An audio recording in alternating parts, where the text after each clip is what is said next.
Welcome to Office Hours. This is part of what I do that I want to talk to former students and find out what questions they have because a lot of them kind of miss my class because we talked about current events a lot. So the first Office Hour student I have is a guy who we cannot show his picture right now because he's driving across the United States. So Ryan, my first question for you is, where are you physically right now? Where are you located? Where are you driving at? So I am about 70 miles north of Kansas City, Missouri. So you are a former student of mine who you were, and as I'm wearing the Hamilton shirt right now, you were a student of mine at Hamilton, and you did both the associate and bachelor's degree at Hamilton, so you had to have me for a lot of classes. Any idea roughly how many classes you had me for? Probably at least 5 to 7. Yeah, that sounds right to me too. Okay, so I asked you in advance to come up with what questions, what are topics or something that you would like to know, get my opinion on. So go ahead with your first question. So do you believe that this new Mark Zuckerberg application in response to Twitter is going to physically take down Twitter? Do you think Twitter won't be existing in about 5 years, 3 to 5 years? So will Threads replace Twitter?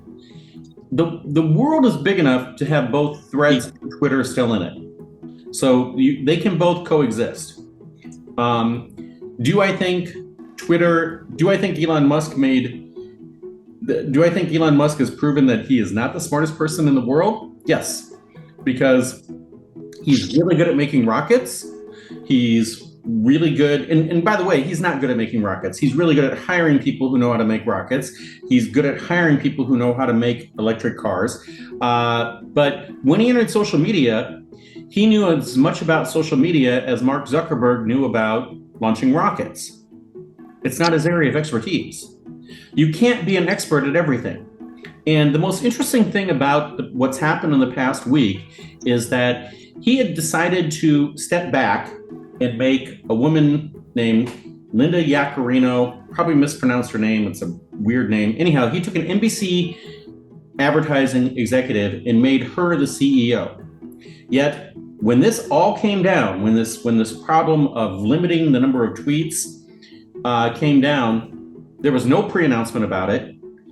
And it wasn't the CEO who came out. It was Elon Musk who came out and discussed it. So what he basically told his new CEO is that, hey, Linda, you're not CEO. I'm still CEO. Let's be clear. I'm going to answer. I'm going to so forth. The whole idea of Twitter limiting access is fascinating in itself.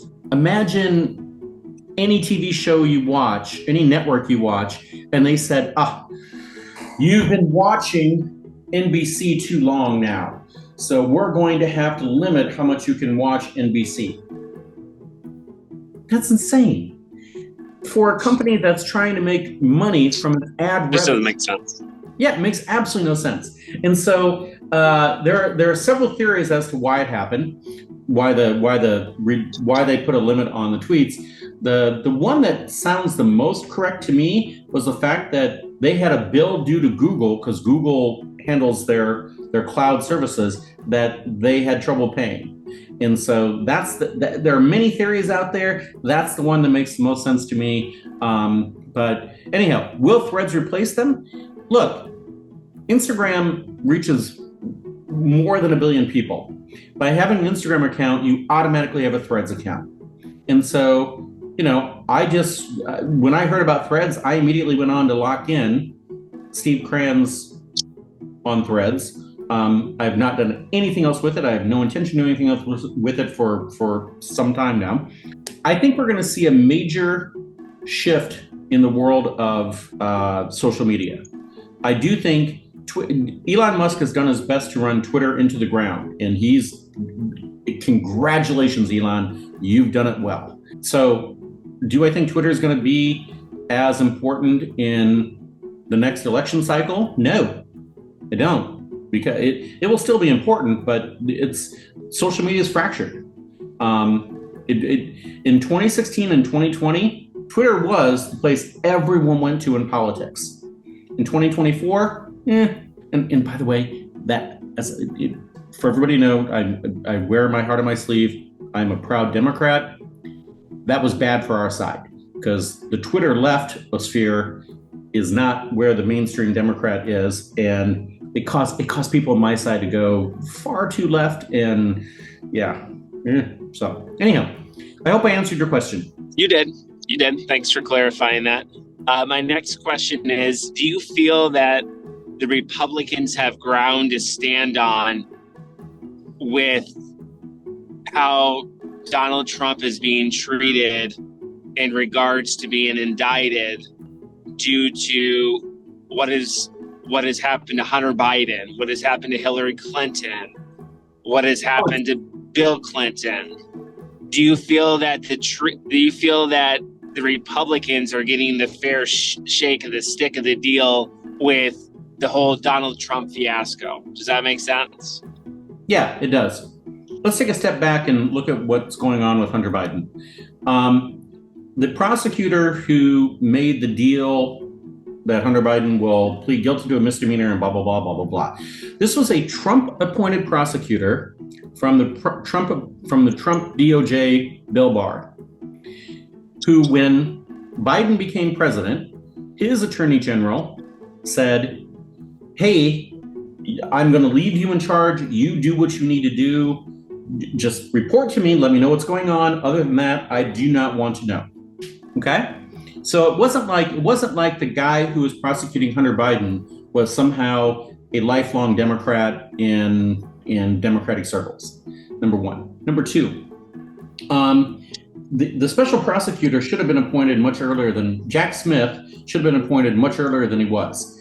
The Department of Justice should have just immediately turned that over to a special prosecutor. The fact they waited as long as they did is actually bad. So as a partisan Democrat, it allowed Trump to do more crimes because he saw the Department of Justice as being ineffective. So that actually did not work out in Trump's favor. Now, at this point, there are the indictments in New York. There are the indictments in Florida. There will be indictments in Washington. They will be coming. At some point, the question is, to what degree do Republicans appreciate having a candidate that's going to have to be off the campaign trail because he's going to have to appear in court? When in the E. Jean Carroll case, the rape case, which, by the way, he was not found guilty of rape, he was found guilty of sexual assault, let's be clear. In that case, Donald Trump, because it was a civil lawsuit, Donald Trump was able to not appear in court. And it was in his best interest not to appear in court. Good for him. In a criminal court, he has to appear in court. He has no choice. And so that's, if I were a Republican, I just wouldn't want him to be my nominee, only because I wouldn't want the baggage that he comes with. Your question really was about the legal issues. Look, justice in America works very, very slowly. In 2015, the founder of Theranos went on to CNBC on the same day that the Wall Street Journal exposed her for being an absolute total fraud. Okay? So you can look up on YouTube, Elizabeth Holmes, CNBC, yes, will be the top hit. And she everything in the Wall Street Journal article proved to be true. And everything in that interview was an absolute lie. Okay. And she's about to start serving her sentence, and finally in 2023. Actually, she did start. It started, but she started a month ago. Oh, she did. Okay. So it took 8 years. It took 8 years from the time of her being exposed as a fraud. No question about it. The Wall Street Journal had her dead to rights. So justice in America takes time. The United States, in my lifetime, has had a congressman serving from prison. Jim Traficant, Democrat from Ohio, served from prison. So we have some precedent for this. I don't know how you have a president serving from prison. I don't know how that works out, but we may see that. We may see it could happen. Of things that keep me up at night as a Democrat, the thought of Donald Trump being reelected president, not one. I really don't. And when I made this comment to a friend here a couple weeks ago, she said, "Well, but you never thought he'd be elected in the first place." Look, if everybody who didn't think Donald Trump would get elected in 2016 cannot offer an opinion on politics, then there is nobody left available to offer an opinion on politics, because none of us thought he was going to get elected. Right. But well, nobody took him seriously. Right. Also, he wasn't under legal indictment. The legal system is very different than the political system. What he's facing now, his concern shouldn't be whether or not he's in the White House in a couple of years. His concern should be, will he be in home confinement? He'll never be in a prison, because when you have Secret Service protection, they can't have the Secret Service in a prison. But could he be not allowed to leave Mar-a-Lago? Yeah. That's a realistic future for Donald Trump. You have home confinement. Okay. I mean, you answered the question, which leads me to my last question. What is it going to have to take for the Republicans to fully understand that this is not their guy? What's your opinion? Okay, my opinion on this is that it is the better phrase that works, since I'm currently living in the Arab world, is, what is the straw that breaks the camel's back? And the answer, I don't know the exact answer. There is only so much weight the camel can handle. And so there is, between now and the Iowa caucuses, that point will come. Now, just to be 100% clear here, I'm actually somebody who, I'm so political that in the past, when my side didn't have an active caucus, when the Democrats were not, in 1996, when Bill Clinton was running for re-election, and in 2012, when Barack Obama was running for re-election, there was no reason to caucus on the Democratic side. So I switched over on both occasions and caucused on the Republican side. And I caucused for the Republican that I knew Bill Clinton could beat, Pat Buchanan in 1996, Rick Santorum in 2012, which, for the record, Rick won by 7 votes. So I was one of the 7 votes that he won by. In 2024, I want Iowa Democrats to change tactics, because I wasn't the only Democrat who did that. There were a lot of us who did. But we have nothing to do on our side, because Iowa Democratic Caucus, we're not doing it the same night. We have a lot of free time on our hands. I want Iowa Democrats to coalesce around a candidate that is sane. And what I mean by sane is that they accept that the 2020 election was real, not rigged, not stolen. Do not support fascism.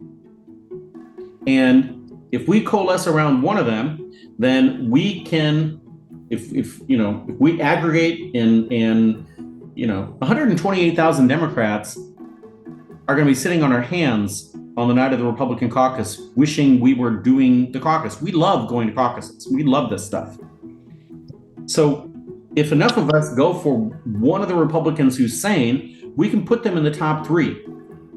You have to come in the top 3 in Iowa in order to get the nomination. If you don't come in the top 3 in Iowa, you will not become the Republican nominee. We Iowa Democrats have a huge power going into that caucus night. And I want us to decide in the coming days before the Iowa caucus, which of these guys would we not want to move outside of the US if he became president? If Donald Trump or Ron DeSantis became president, I would start looking at my options outside of the US. There are several candidates who are running now who are actually pretty reasonable. And I wouldn't feel the need to start checking out my options outside of the United States. So this Office Hours very much focused on Twitter and politics. I am enough of a geek that I cover many topics. And as my students back in 2015, they were hearing more about Elizabeth Holmes and Theranos than they even cared to. But I'm a geek. I cover these things. So I look forward to having Office Hours with other former students and what other topics that are out there. Ryan, thank you very much, and I hope you continue to drive safe. Thank you, Steve.